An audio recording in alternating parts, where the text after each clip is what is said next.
ഒരുപാട് ആൾക്കാർ പറയുന്നുണ്ട് ഞാൻ നല്ല രീതിയിൽ ബിസിനസ്സൊക്കെ ചെയ്തുകൊണ്ട് വന്നതാണ്, പിന്നെ ഞാൻ പെട്ടെന്ന് അങ്ങ് പൊട്ടി ഇതായിപ്പോയി. എനിക്ക് തന്നെ അറിയാം മറ്റുള്ളവരുടെ ദൃഷ്ടിയാ. അപ്പൊ ഞാൻ വളർന്നു വരുന്നത് മറ്റുള്ളവർക്ക് ഇഷ്ടപ്പെട്ടില്ല, അല്ലെന്നുണ്ടെങ്കിൽ അവരുടെ കണ്ണാണ്. ഒന്നുമില്ലാത്തിരുന്ന ഒരു അവസ്ഥയിൽ നിന്നും എനിക്ക് ഇവിടം വരെ എത്താൻ പറ്റിയ എൻ്റെ കണ്ണാണ്. അപ്പൊ അതുകൊണ്ടാണ് എൻ്റെ ബിസിനസ് പൊട്ടിപ്പോയി എന്നൊക്കെ ഒരുപാട് പേര് പറയുന്നുണ്ട്.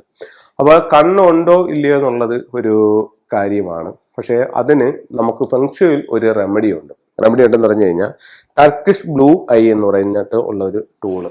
അത് മറ്റുള്ളവരുടെ ദൃഷ്ടി നമ്മളുടെ വീട്ടിലേക്കോ പതിക്കാതിരിക്കാൻ അല്ലെങ്കിൽ വ്യക്തിയിലോട്ടോ പതിക്കാതിരിക്കാനായിട്ട് ഇത്തരത്തിലുള്ള ഒരു ടർക്കിഷ് ബ്ലൂ ഐ നിങ്ങളുടെ വീടിന്റെ പ്രധാന വാതിലിന് സമീപത്ത് ഹാങ് ചെയ്യുകയാണെങ്കിൽ മറ്റുള്ളവരുടെ ദൃഷ്ടി തട്ടില്ല എന്ന് പറയുന്നു. അപ്പം വ്യക്തിക്കാണെങ്കിലോ ഇതിന്റെ ചെറിയ മുത്തുകളൊക്കെ ഉണ്ട്. അത് നമുക്ക് ബ്രേസ്ലെറ്റ് ആയിട്ടോ അല്ലെന്നുണ്ടെങ്കിൽ ഒരു ചരടിലൊക്കെ കൊരുത്ത് കൈവശം സൂക്ഷിക്കാം. അതുപോലെ തന്നെ കൊച്ചു കുട്ടികൾക്കൊക്കെ ആണെന്നുണ്ടെങ്കിലും ഇത് മാലയിൽ കൊരുത്ത് ഇട്ട് കൊടുക്കുന്നതും നല്ലതാണ്. അത് കഴിഞ്ഞിട്ട് കടബാധ്യതയ്ക്ക് ഒരുപാട് കാരണങ്ങളുണ്ട് വാസ്തുവിൽ. അപ്പോഴത്തേക്ക് അതല്ലാതെ വാസ്തുപ്രകാരം അല്ലാതെയും കടബാധ്യതയ്ക്ക് കാരണമുണ്ട്. ഒരുത്തന്റെ പിടിപ്പുകേട് കൊണ്ട് കയ്യിലിരുന്ന പൈസ പോയി, അങ്ങനെ കടബാധ്യത ഉണ്ടായി. അല്ലെങ്കിൽ അറിയാൻ വയ്യാത്തൊരു ബിസിനസ്സിൽ ചെന്ന് ചാടി കടബാധ്യത ഉണ്ടായി. അല്ലെങ്കിൽ ബിസിനസ് എന്താണെന്ന് അറിയാത്ത ഒരാൾ ഒരു രാവിലെ സുപ്രഭാതത്തിൽ ബിസിനസ്സിൽ ഇറങ്ങി കടബാധ്യത ഉണ്ട്. അങ്ങനെ കടബാധ്യതയ്ക്ക് കാരണങ്ങൾ പലതുണ്ട്. വാസ്തുപ്രകാരം അല്ലെങ്കിൽ ഫെങ്ഷു പ്രകാരം കടബാധ്യതയ്ക്കുള്ള 2-3 കാരണങ്ങളും അതിന്റെ പരിഹാരങ്ങളുമാണ് നിങ്ങളുമായിട്ട് ഷെയർ ചെയ്യുന്നത്. ഇപ്പൊ നമുക്കൊരു 8 ദിക്കുകളുണ്ട്. South, north, west, east. 4 corner. South east corner, south west corner, north west corner, north east corner.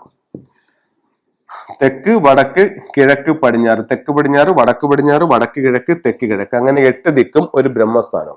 അപ്പൊ കടബാധ്യതയ്ക്കുള്ള കാരണം ഒന്ന് പറയാം. ഒരു വീട് വെച്ചു, വീടിന്റെ തെക്ക് പടിഞ്ഞാറ് മൂലയില്ല. നമ്മളുടെ വീടിന് എടുക്കുമ്പോൾ തെക്ക് പടിഞ്ഞാറ് മൂല നമുക്ക് നഷ്ടപ്പെട്ടു പോയി. അങ്ങനെയാണെങ്കിൽ ഈ വീട്ടിൽ കടബാധ്യത ഉണ്ടാവും. എന്തുകൊണ്ടെന്ന് ചോദിച്ചു കഴിഞ്ഞാൽ വീടിനെ സ്ക്വയറോ റെക്ടാങ്കിൾ ഷേപ്പിലോ എടുക്കുമ്പോൾ ഇത്രയും ഭാഗം ഇവരുടെ വീട്ടിൽ നഷ്ടപ്പെട്ടു പോയി. അപ്പോൾ വടക്ക് കിഴക്ക് ഭാഗത്തു നിന്ന് ഒരു കാന്തിക ഊർജം തെക്ക് പടിഞ്ഞാറ് ഭാഗത്ത് സ്റ്റോർ ചെയ്യുന്നെന്നാ പറയുന്നത്. ഈ വീട്ടിൽ ഈ സ്റ്റോറിങ് നടക്കൂ? ഇല്ല. കാരണം അവിടെ മൂല ഒഴിഞ്ഞു കിടക്കുകയാണ്. ഇത് കടബാധ്യതയ്ക്കുള്ള ഒരു കാരണമാണ് വാസ്തുപ്രകാരം. ഓക്കെ, ഈ ഒരു പ്രശ്നം ആ വീട്ടിലില്ല, എന്നിട്ടും ആ വീട്ടിൽ കടബാധ്യതയുണ്ട്. അതിനെന്താകാൻ കാരണം എന്നുള്ളതാണ് അടുത്തൊരു ചോദ്യം. അപ്പം ഇത് അവിടെ ഇല്ല, കന്നിമൂലമുള്ള വീടാണ്, ഇവിടെ കുഴപ്പമൊന്നും വന്നിട്ടില്ല. ഈ വീടിന്റെ തെക്ക് കിഴക്ക് മൂല ഇല്ല. അങ്ങനെയാണെങ്കിലും ഈ വീട്ടിൽ കടബാധ്യത ഉണ്ടാവും. കാരണം ഫെങ്ഷു പ്രകാരം സമ്പത്തിന്റെ ദിക്കെന്ന് പറയുന്നത് തെക്ക് കിഴക്ക് ഭാഗമാണ്. ഇപ്പൊ തെക്ക് കിഴക്ക് നഷ്ടപ്പെട്ടു പോയ വീടെന്ന് പറഞ്ഞാൽ ഫെങ്ഷു പ്രകാരം സാമ്പത്തിക പ്രശ്നം ഉണ്ടാവും. തെക്ക് കിഴക്ക് ഇവിടെ നഷ്ടപ്പെട്ടിട്ടൊന്നുമില്ല, പക്ഷെ തെക്ക് കിഴക്ക് ഭാഗത്ത് അവർക്കൊരു ടോയ്ലറ്റ് ഉണ്ട്, കടബാധ്യത ഉണ്ടാവും. തെക്ക് കിഴക്ക് നഷ്ടപ്പെട്ടും പോയിട്ടില്ല, തെക്ക് കിഴക്ക് ഭാഗത്ത് ടോയ്ലറ്റും ഇല്ല. പക്ഷേ ഈ വീടിന്റെ തെക്ക് കിഴക്ക് ഭാഗത്ത് ഇവർക്ക് ഒരു സെപ്റ്റി ടാങ്ക് ഉണ്ട്. ഇപ്പൊ ചില വീട്ടിലെ ആൾക്കാർ പറയും, സാറേ തെക്ക് കിഴക്കല്ല, തെക്ക് കിഴക്ക് എന്ന് പറയുന്നത് ഇവിടെ ഈ മൂലയല്ലേ സാറേ, തെക്ക് കിഴക്ക് എന്ന് പറയുന്നത് ഇവിടെ അല്ലേ, അവിടെ അല്ല സാറേ നമുക്ക് ടോയ്ലറ്റ് ഉള്ള സെപ്റ്റി ടാങ്ക് ഉള്ളത്. സെപ്റ്റി ടാങ്ക് ഉള്ളത് ഇവിടെയാണ്. ഇവരെ വീടിനെ കറക്റ്റ് 9 തിരിക്കുമ്പോൾ ഈ പറയപ്പെടുന്ന 45 ഡിഗ്രിക്കകത്ത് എവിടെ സെപ്റ്റി ടാങ്ക് വന്നാലും ഇവർക്ക് കടബാധ്യതയ്ക്കുള്ള സാധ്യത ഫെങ്ഷുയിൽ പറയുന്നുണ്ട്. അപ്പം ഈ മൂലയിൽ തന്നെ വരണമെന്നില്ല, ഈ 45 ഡിഗ്രിക്കകത്ത് ഇവിടെ വന്നാലും സെപ്റ്റി ടാങ്ക് ഇവിടെ വന്നാലും കടബാധ്യതയാവും.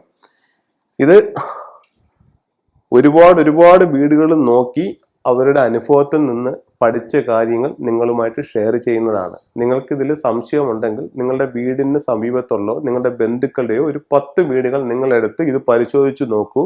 ഇതുള്ള വീടുകളിൽ ബഹുഭൂരിപക്ഷം വീടുകളിലും ഈ പ്രശ്നം ഉണ്ടാവും. അപ്പോൾ കടബാധ്യതയ്ക്കുള്ള കാരണങ്ങളെ പറഞ്ഞു. ഒന്ന് കന്നി പോയാൽ, ഒന്ന് പിന്നെ ഇവിടെ ടോയ്ലറ്റ് വന്നാൽ ഒക്കെ കടബാധ്യതയ്ക്കുള്ള കാരണം ഉണ്ടാവും. അടുത്ത വേറൊരു കാരണം, ഇവിടെ ഒരു കിണർ വന്നു, അതും കടബാധ്യതയ്ക്ക് കാരണമാവും.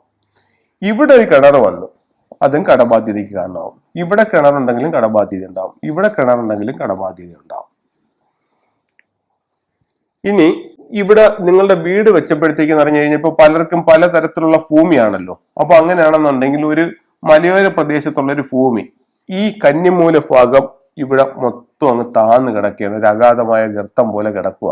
അല്ലെങ്കിൽ അഗാധമായ ഗർത്തമൊന്നും വേണ്ട, ഒരു 10 അടി താഴ്ചയിലൊരു കുഴിയായിട്ട് കിടക്കുകയാണ്, അല്ലെങ്കിൽ 3 അടി താഴ്ചയിലൊരു കുഴിയായിട്ട് കിടക്കുകയാണ്, അവിടെയും പൈസ നിൽക്കത്തില്ല, കടബാധ്യത ഉണ്ടാവും.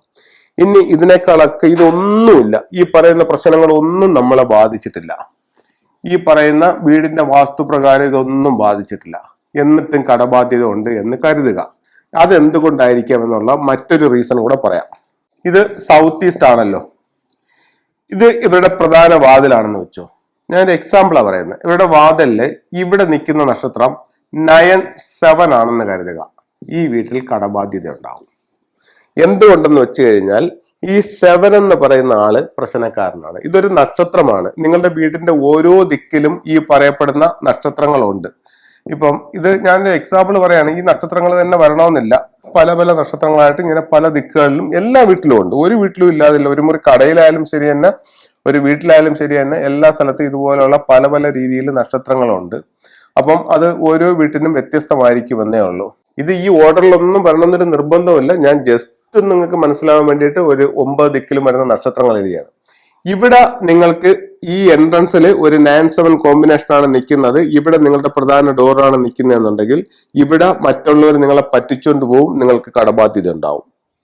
ഓക്കെ, ഇവിടെ നിങ്ങൾക്ക് ഈ ഒരു സ്റ്റാർ അല്ല നിൽക്കുന്നത്, ഇവിടെ നിങ്ങൾക്ക് നല്ലൊരു നക്ഷത്രം, നിങ്ങളുടെ വാതിൽ ഇവിടെയല്ല, ഇവിടെ തന്നെ നിങ്ങളുടെ സ്റ്റാർ നിൽക്കുന്നത് ഇത് തന്നെയാണ്, 9, 7 തന്നെയാണ്, പക്ഷെ നിങ്ങളുടെ വാതിൽ ഇവിടെയാണ്.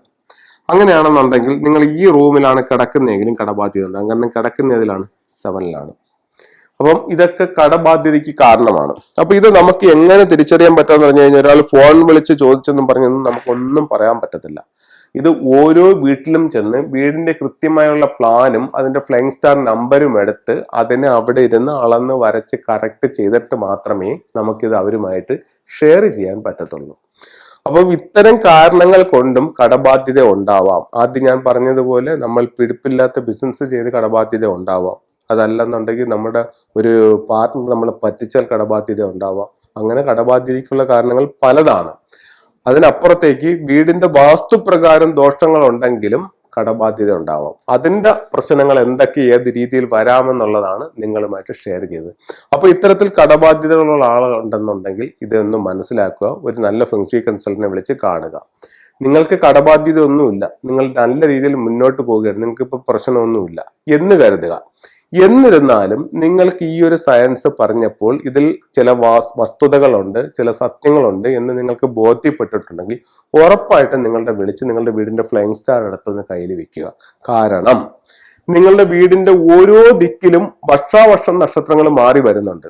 നിങ്ങൾ അറിഞ്ഞോ അറിയാതെയോ ഏതെങ്കിലും ഒരു സമയത്ത്, ഇപ്പൊ ചുരുക്കി പറഞ്ഞു കഴിഞ്ഞാൽ, ഇപ്പൊ പടിഞ്ഞാറ് വശത്ത് ഈ വർഷം വന്നിരിക്കുന്ന നക്ഷത്രം 5ആണ്. 5 എന്ന് പറയുമ്പോൾ ഈ 5-2 എന്ന് പറയുന്ന നക്ഷത്രം വീട് വെച്ചപ്പോ വന്നതാണ്. ഇത് ഇതുപോലെ തന്നെ ഇവിടെ ഉണ്ട്. ഈ വർഷം കയറി വന്ന നക്ഷത്രം ഏതാണ്? 5ആണ്. നിങ്ങൾ നല്ല സ്മൂത്തിലായിട്ട് പോയിക്കൊണ്ടിരിക്കുന്ന ഒരു കുഴപ്പവുമില്ലായിരുന്നു. ഈ നിങ്ങളുടെ വാതിൽ ഇവിടെ ആയിരുന്നു വന്നിരുന്നത്. ഈ ഒരു ഒറ്റ നക്ഷത്രം മതി 1 വർഷം കൊണ്ട് നമ്മൾ നേരെ താഴേക്ക് പോവാൻ. അപ്പം നമ്മളത് മനസ്സിലാക്കുക. ഈ നക്ഷത്രം വന്നിട്ടുണ്ടോ, അല്ലെങ്കിൽ ഈ നക്ഷത്രങ്ങൾ എവിടെയൊക്കെ വരും, അതെന്താണെന്ന് മനസ്സിലാക്കുക. എല്ലാ വർഷവും നക്ഷത്രങ്ങൾ ഇങ്ങനെ ചേഞ്ച് ആയിക്കൊണ്ട് വരികയാണ്. നിങ്ങൾ ടെൻഷൻ അടിക്കേണ്ട കാര്യമൊന്നുമില്ല. നേരത്തെ കൂട്ടി നമുക്ക് ഈ നക്ഷത്രങ്ങളെല്ലാം മനസ്സിലാക്കാനും അതിന്റെ റെമഡി ചെയ്യാനും പറ്റും. ഇപ്പൊ ഇവിടെ 5 വന്നിട്ടുണ്ട്, ഈ 5നെ നമുക്ക് മാറ്റാം. നിങ്ങൾ 5 വരണ്ട പോ എന്ന് പറയാനൊന്നും പറ്റൂല. 5 ഓൾറെഡി അവിടെ വരും. പക്ഷെ ഇതിന്റെ റെമഡി നമുക്ക് ചെയ്യാൻ പറ്റും. 5 എന്ന് പറയുന്നത് എന്താണ്? ഒരു എലമെന്റ് ആണ്. അതായത് 5 എലമെന്റ്സിലുള്ള ഒരു എലമെന്റ് ആണ് 5. ആ 5നെ വീക്കാക്കാനായിട്ട് മറ്റൊരു എലമെന്റ് ഉണ്ടല്ലോ, ആ എലമെന്റ് അവിടെ ഉപയോഗിച്ചാൽ പോരെ? അതിന്റെ ശക്തി ഇതാവൂലേ, കുറയൂലേ? കുറയുമ്പോഴത്തേക്ക് ആ ദോഷവും കുറയൂലേ? അപ്പൊ അതുപോലെ ഇപ്പൊ ഇവിടെ 5 വന്നെന്ന് പറഞ്ഞു, നേരെ ഒരു 9 ഇതാ ഇവിടെ വന്നിട്ടുണ്ട്. ഇപ്പോഴും ഇവിടെ ഇത് എവിടുത്തെ ഭാഗമാണ്? തെക്ക് പടിഞ്ഞാറ് ഭാഗം. 9 വന്നിട്ടുണ്ട്. ഈ 9 എന്താണ്? സമ്പത്താണ്. അപ്പൊ നമുക്ക് ഇവിടെ സാമ്പത്തികമായിട്ട് നേട്ടം ഉണ്ടാവും ഇതിനെ എൻഹാൻസ് ചെയ്താൽ. അപ്പോ നല്ലതും ഉണ്ട്, മോശവും ഉണ്ട്. നല്ല നക്ഷത്രങ്ങളാണെങ്കിൽ ഇതിന്റെ ഗുണം കിട്ടാൻ വേണ്ടുന്ന കാര്യങ്ങൾ ഈ റൂമിനകത്ത് നമുക്ക് ചെയ്യാം. ഇതിന്റെ ദോഷം കുറയ്ക്കാനുള്ള കാര്യങ്ങൾ ഇവിടെയും ചെയ്യാം. അങ്ങനെ എല്ലാ ദിക്കിലും വരുന്നുണ്ട് സ്റ്റാറുകൾ. അതിനെ നമ്മൾ ഒന്ന് കറക്റ്റ് ചെയ്യാം. വർഷത്തിൽ ഒരൊറ്റ ദിവസം അല്ലെങ്കിൽ വർഷത്തിൽ 1 മണിക്കൂറത്തെ കാര്യമേ ഉള്ളൂ ഇതിനൊന്ന് കറക്റ്റ് ചെയ്യാൻ. പക്ഷെ നമ്മുടെ ജീവിതം മാറി മറിയും. എന്നുള്ള കാര്യത്തിൽ യാതൊരു സംശയവുമില്ല. ചില ഫെങ്ഷുയി ടൂളുകളിലേക്ക് പോവാം. അപ്പൊ ചിലർ ഈ പ്രോഗ്രാമൊക്കെ ആദ്യമായിട്ട് കാണുകയായിരിക്കും. അപ്പോൾ ഫെങ്ഷുയുടെ ചില ചിത്രങ്ങളും രൂപങ്ങളും നമ്മളുടെ സ്വീകരണ മുറിയിൽ വെച്ച് കഴിഞ്ഞാൽ നമുക്ക് അതിൻ്റെതായിട്ടുള്ള ചില നേട്ടങ്ങൾ ജീവിതത്തിൽ ഉണ്ടാകുമെന്ന് ഫെങ്ഷുയിൽ പറയുന്നുണ്ട്. ഇത് ഞാൻ ഒരാൾ പറയുന്നതല്ല, 5000-ഓളം വർഷം പഴക്കമുള്ള ഒരു സയൻസ് ആണ് ഫെങ്ഷുയി എന്ന് പറയുന്നത്. ഇത് ലോകമെമ്പാടും ഇന്ന് ആൾക്കാർ ചെയ്യുന്നുണ്ട്. അപ്പോൾ പലരും ചെയ്യുന്നത് മറ്റുള്ളവരടുത്ത് പറയുന്നില്ല. ഇപ്പൊ ഒരു വീട്ടിൽ കൺസൾട്ടിങ്ങിന് ചെന്നു, അല്ലെങ്കിൽ ഒരു വീട്ടിൽ നമ്മൾ ഇത് ഫെങ്ഷുയി ടൂൾസ് സെറ്റ് ചെയ്യാനായിട്ട് ചെന്നു, ഒരു ടൂൾസ് വെച്ച് സാറേ ഇത് ഇന്ന ആവശ്യത്തിനുള്ളതായിരുന്നു ഇല്ലേ, ഇന്ന ബന്ധുവിന്റെ വീട്ടിൽ ചെന്നപ്പോൾ അവിടെ ഇത് ഇരിപ്പുണ്ടായിരുന്നു, അവർ നല്ല സാമ്പത്തികമായിട്ടൊക്കെ നല്ല നേട്ടമുള്ളവരാ, പക്ഷെ അവർ പറഞ്ഞില്ല ഇതുകൊണ്ടാ ഫെങ്ഷുയി ചെയ്തിരിക്കുന്നതാണെന്ന് പറഞ്ഞില്ല. അവർ ചോദിച്ചപ്പോൾ ഇങ്ങനെ കണ്ടു കൗതുകത്തിന് വാങ്ങിച്ചു വെച്ചിരിക്കുന്നതാണെന്നേ പറഞ്ഞുള്ളൂ. പലരും ഇതിന്റെ നേട്ടം അനുഭവിച്ചുകൊണ്ടിരിക്കുന്നവരാണ്, പക്ഷെ അവർ മറ്റുള്ളവരുടെ അടുത്ത് പറയില്ല. അപ്പൊ ചില ടൂൾ, ഒന്ന് ട്രാവലിംഗ് ബുദ്ധ. ഇത് ഇത്തരത്തിലുള്ള ഒരു ബുദ്ധ നമ്മുടെ വീടിന്റെ പ്രധാന വാതിലിൽ നിന്നും ഉള്ളിലേക്ക് കടന്നു വരുന്ന രീതിയിൽ വെക്കുന്നത് നമുക്ക് ഒത്തിരി സൗഭാഗ്യങ്ങൾ തരും. ഇതൊരു ബ്ലൂ ആണ്, ബ്ലൂ ഐ. ഇത് മറ്റുള്ളവരുടെ ദൃഷ്ടി നമുക്ക് തട്ടാതെ പ്രധാന വാതിലിന്റെ സമീപത്ത് വെക്കാം. ഇത് ഒരു ജോഡി മണ്ടേരിയൻ ഡക്കാണ്. ഇത് വിവാഹപ്രായമായവർക്ക് വിവാഹം നടക്കാൻ വെക്കാം, ഭാര്യയും ഭർത്താവും നല്ല ഐക്യത്തിൽ പോകാനായിട്ട് വെക്കാം. ഇതൊരു 5 എലമെന്റ് പകോടയാണ്. ഞാനിപ്പോൾ സംസാരിച്ചത് വെസ്റ്റിൽ വന്നിരിക്കുന്ന 5, അതിന്റെ ഉത്തമ പരിഹാരം 5 എലമെന്റ് പകോട അവിടെ വെച്ച് കഴിഞ്ഞാൽ ആ ദോഷത്തിന് പരിഹാരമാവും. ഈ ടൂളുകൾ കാണിക്കുന്നത് നിങ്ങൾ എൻ്റെ ഒന്ന് വാങ്ങിക്കാൻ വേണ്ടി അല്ല കേട്ടാ. ഇത്തരത്തിലുള്ള ടൂളുകൾ ഉപയോഗിച്ചുകൊണ്ട് ഇതിനെ കറക്റ്റ് ചെയ്യാന്നുള്ളത് കാണിക്കുകയാണ്. ആവശ്യമുള്ളവർക്ക് ചോദിച്ചു കഴിഞ്ഞാൽ ഇത് കൊറിയറായിട്ട് അയച്ചു തരും. ഓക്കെ, അടുത്തത് പഗോഡ ടവർ. ഇതെന്ന് പറയുമ്പോഴത്തേക്ക് പഗോഡ ടവർ ആണ് കുട്ടികളുടെ വിദ്യാഭ്യാസത്തിന് വേണ്ടിയിട്ട് ഉപയോഗിക്കാം. ഇനി വേറെ, നേരത്തെ ഞാൻ പറഞ്ഞില്ലേ 9 വന്നിട്ടുണ്ട് തെക്ക് പടിഞ്ഞാറ് ഭാഗത്ത് എന്ന് പറഞ്ഞിട്ടില്ലേ, അതിനൊന്ന് എൻഹാൻസ് ചെയ്യാൻ വേണ്ടിയിട്ട് ഇതുപോലുള്ള ചില സാധനങ്ങൾ, ingot, Chinese coin, citrine, copper coin, അങ്ങനെയുള്ള സാധനങ്ങൾ ഒരു വെൽത്ത് ബേസ് ആയിട്ട് വെച്ചുകൊണ്ട് നമുക്കിതിനെ എൻഹാൻസ് ചെയ്യാനായിട്ട് സാധിക്കും.